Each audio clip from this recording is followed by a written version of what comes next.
Bonjour les humains, 7 avril 2026, pardon, oh là là, 2026. Bienvenue si vous êtes nouveau sur la chaîne. Ne vous fiez surtout pas à une seule vidéo, allez voir ma playlist, je traite de tout un tas de sujets très différents. Alors je ne sais pas comment j'ai fait, j'ai zoomé, je ne sais pas comment on zoome, et je viens de me rendre compte que l'image est zoomée. Bon, c'est pas grave. Euh, alors, nous sommes dans la playlist Ce qu'il se passe après. Épisode numéro 13. Épisode numéro 13. Et on est toujours au chapitre 6. Chapitre 6, épisode numéro 13. Qu'est-ce qui va m'arriver aujourd'hui? Que va-t-il m'arriver pendant la vidéo? Quelle agression technologique vais-je subir? Parce que j'ai déjà fait 2 vidéos avant et ça commence à être très, très, très compliqué. Hein. Je veux cliquer sur des choses, il y a un temps de réponse. Je veux faire quelque chose, c'est autre chose qui s'affiche. Euh, ça devient bizarre. Ça devient bizarre.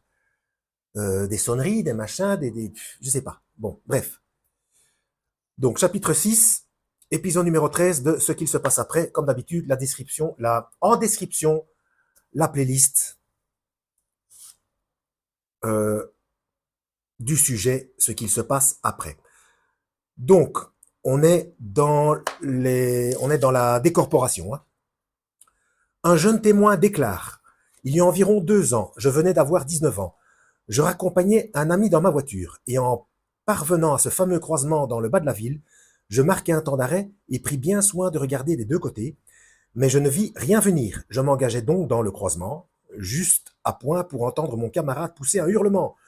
J'eus le temps d'apercevoir une lumière aveuglante, les phares d'une voiture qui se précipitait sur nous. J'entendis un bruit épouvantable.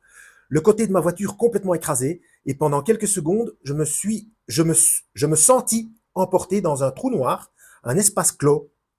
Tout s'est passé très vite, après quoi je me retrouvais en train de flotter à peu près à 1,50 m au-dessus du sol, environ 5 mètres de la voiture, et j'entendis l'écho de la collision s'éloigner et s'éteindre. Je rappelle que c'est une enquête médicale. Ce n'est pas un livre ésotérique. Pour voir, pour preuve, pour comprendre l'objectivité de cet ouvrage, il faut regarder la playlist depuis le début. D'accord? euh, J'ai vu des gens arriver en courant et se presser autour de la voiture. Puis j'ai vu mon ami se dégager de la carrosserie, visiblement en état de choc. Je voyais aussi mon propre corps dans la ferraille, au milieu des gens qui essayaient de le dégager. Mes jambes étaient tordues et il y avait du sang partout. Comme on peut facilement se l'imaginer, lorsqu'on se trouve lancé dans semblables mésaventures, les pensées et les sentiments les plus incongrus vous traversent l'esprit. Pour bien des gens, la notion de se situer en dehors de leur corps est tellement inconcevable que, alors que, alors même que cela leur arrive, ils se débattent en pleine confusion d'idées. Il ne leur vient pas à l'esprit d'établir un lien entre pareilles circonstances et la mort, tout au moins avant un certain temps, qui peut être considérable. Ils se demandent ce qui se passe. Pourquoi peuvent-ils tout à coup se regarder eux-mêmes à distance, comme s'ils assistaient à un spectacle? Les réactions émotionnelles résultant de cet état sont extrêmement variables. Le plus souvent, au début, c'est un désir frénétique de réintégrer le corps, sans avoir la moindre idée de la façon dont il faut s'y prendre. D'autres se souviennent d'avoir eu très peur, à la limite de la panique. Quelques-uns, pourtant, font état de réactions plus positives devant cette situation, comme dans le cas suivant. Donc, je cite, j'étais tombé sérieusement malade et le médecin me fit admettre à l'hôpital. Ce matin-là, un épais brouillard grisâtre s'établit autour de moi et je quittais mon corps. J'eus le sentiment de flotter en même temps que la sensation de sortir de mon corps. Je me suis retourné et je me suis vu étendu sur le lit en dessous de moi. Cela ne m'a pas fait peur. Tout était tranquille, très calme, serein. Je n'étais pas le moins du monde troublé ni effrayé. C'était une impression paisible qui ne m'inspirait aucune crainte. Je pensais que c'était peut-être, je pensais que j'étais peut-être en train de mourir et que si je ne retournais pas à mon corps, je serais mort, parti. Tout aussi divers sont les sentiments éprouvés par différents sujets à l'égard de leur corps qu'ils viennent d'abandonner. Souvent, on relève des élans de sollicitude envers ce corps. Ah, intéressant. Souvent, on relève des élans de sollicitude envers ce corps. J'ai parlé de ça dans une autre vidéo, comme quoi on sait que c'est notre corps, apparemment, mais en même temps, toujours ce fameux concept du en même temps, euh, on a une certaine impression de voir quelqu'un d'autre.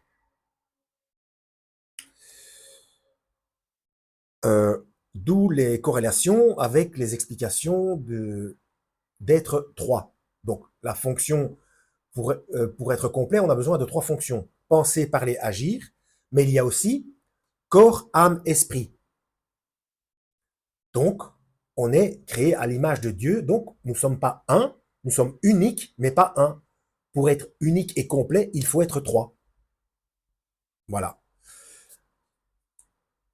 D'où la manière dont le Créateur est et dont il fonctionne, dont il...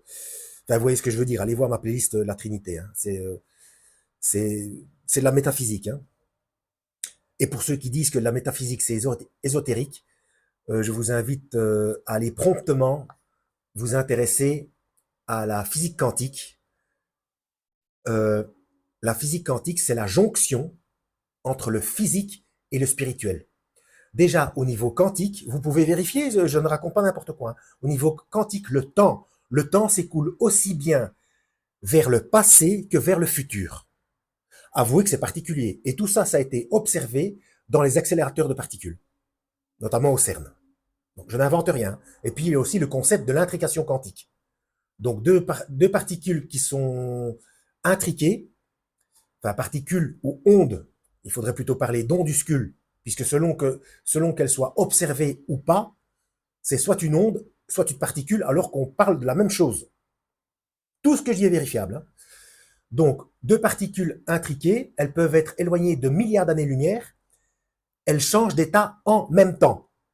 Donc, c'est plus vite que la vitesse de la lumière, puisque c'est instantané. Donc, la vitesse de la lumière n'est pas la vitesse la plus rapide dans l'univers.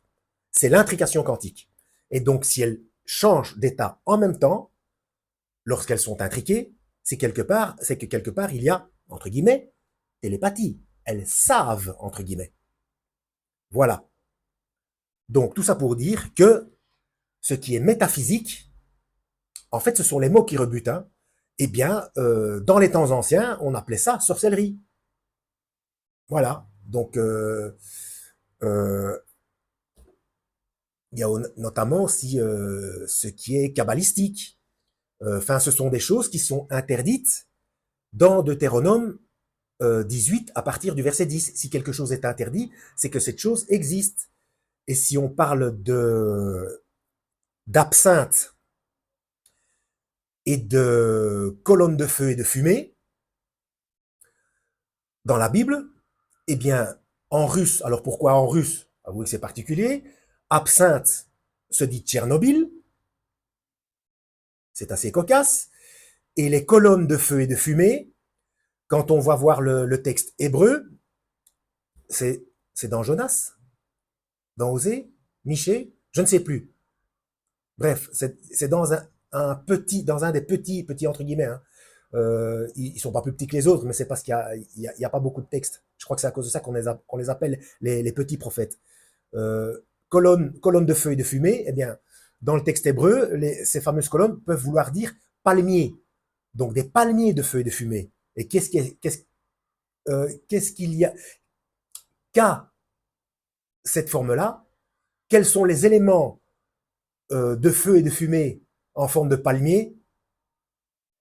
C'est le champignon atomique. Vous voyez? Donc, des colonnes de feu, donc des palmiers de feu et de fumée et absinthe, eh bien, on voit la manifestation du nucléaire dans la dernière guerre, hein, dans les événements de la fin des temps. Bref, une jeune femme qui poursuivait des études d'infirmière au moment où elle connut son expérience mentionne une peur bien compréhensible. Excusez-moi pour la parenthèse qui n'avait rien à voir avec le sujet, mais je pensais que c'était important.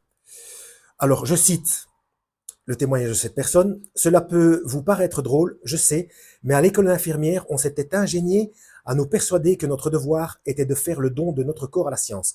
Eh bien, pendant toute cette affaire, tandis que j'observais mon entourage en train de s'efforcer de rétablir ma respiration, je n'arrêtais pas de penser, je ne veux pas qu'ils se servent de mon corps comme d'un macabée. J'ai entendu, bon, donc là le témoignage est fini. Hein. J'ai entendu deux autres personnes exprimer exactement le même souci alors qu'elles se trouvaient en état de décorporation. Détail intéressant, ces personnes appartenaient toutes deux au milieu médical. C'est ça qui est intéressant. L'un en tant que médecin, l'autre comme infirmière. Dans un autre cas, cette préoccupation s'accompagna d'un regret douloureux. Un homme avait souffert d'un arrêt du cœur à la suite d'une chute dont il était sorti cruellement mutilé. Je cite le témoignage. À un moment donné, je sais maintenant que j'étais couché sur mon lit. Pourtant, je voyais très bien le lit et le docteur qui s'affairait autour de moi. Je n'y comprenais rien. Je regardais mon corps étendu là, sur le lit, et j'étais affreusement triste de voir à quel point ce corps, le mien, était abîmé.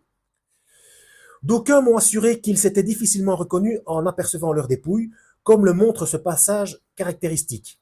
Donc je recite un autre témoignage. Franchement non, je ne me rendais absolument pas compte que je ressemblais à ça.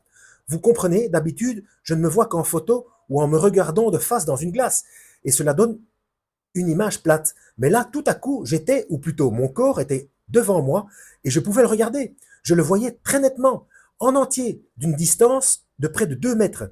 J'ai mis un certain temps à m'apercevoir que c'était moi. Dans un autre récit, cette impression d'étrangeté en face de soi-même prend des proportions des proportions extrêmes et confine à l'humoristique.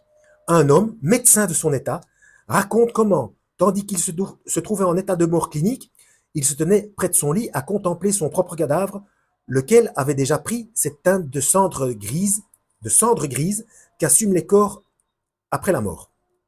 Éperdu, égaré, il se demandait ce qu'il allait faire. Son premier mouvement fut de penser à quitter les lieux pour ne pas prolonger son malaise. Il se souvenait des histoires de fantômes que son grand-père lui racontait quand il était petit, et paradoxalement, il n'aimait pas s'attarder auprès de cette chose qui ressemblait à un cadavre, même s'il s'agissait du sien. Euh, on va s'arrêter là, déjà presque 13 minutes, donc on va essayer d'éviter les décalages sonores. Hein. Voilà, le petit marque-page qui va bien. Tiens, c'était pas un rouge, j'ai inversé avec le marque-page de l'autre. Bon, pas très grave, hein. Je pense quand même que ce n'est pas très grave. Bon. En description, la playlist de ce qu'il se passe après. À la prochaine. Lisez la Bible et que Yahweh vous guide.